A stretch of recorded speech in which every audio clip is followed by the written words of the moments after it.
بسم الله الرحمن الرحيم. السلام عليكم ورحمة الله تعالى وبركاته. maanta waxaan rabaa inaan ka hadlo mowduuc ku saabsan faa'iidooyinka akhriska buugaagta. insha Allah muuqaalkan waxaan ku baran doonaa sida aan uga faa'iideysan karno buugaagta akhriskooda, sidaan u bilaabi lahayn wax akhriska iyo sida ugu fudud aan u faa'iideysan lahayn. magacaygu waa Shimhaan Axmed, channelka aad naga daawanaysaan waa Shimhaan Xaaji.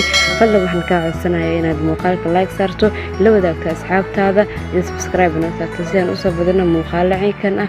anigana waxay ii tahay dhiirigelin si aan idin la wadaago mowduucyadan ah. ganacsiyada Mareykan ee lagu magacaabo Jim Rohn ayaa yiri adiga waxaa tahay celceliska 5 qof ee kugu hareeraysan.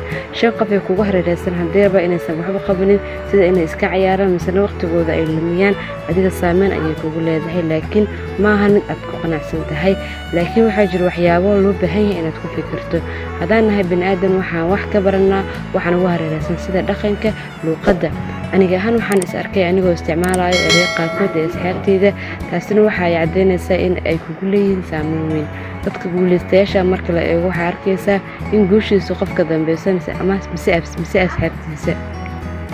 haddaan tusaale soo qaadano Steve Jobs waxa uu macallin u ahaa misna higo u ahaa Mark Zuckerberg oo ah asaasaha shirkadda Facebook. Warren Buffett isagana waxa uu macallin u ahaa misna higo u ahaa Bill Gates asaasaha shirkadda Microsoft-ga. dadka qaarkood waxa ay dhahaan ani ma aqaan qofka ku guuleeyay noloshiisa, laakiin waa halkan meesha ay imaanayso faa'iidada akhriska buugaagta. buug waa fikrado, waa hage, waa waaniye, waa waayo aragnimo.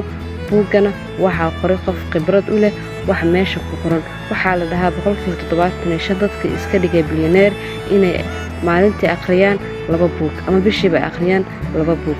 faa'iidada ugu weyn ee akhriska buugaagta waxa ay ku sheegaan qofka aad noqon lahayd, qofka aad la socon lahayd, iyo in aad waqtigaaga luminin, taasoo saameynaysa qofka aad noqon doonto.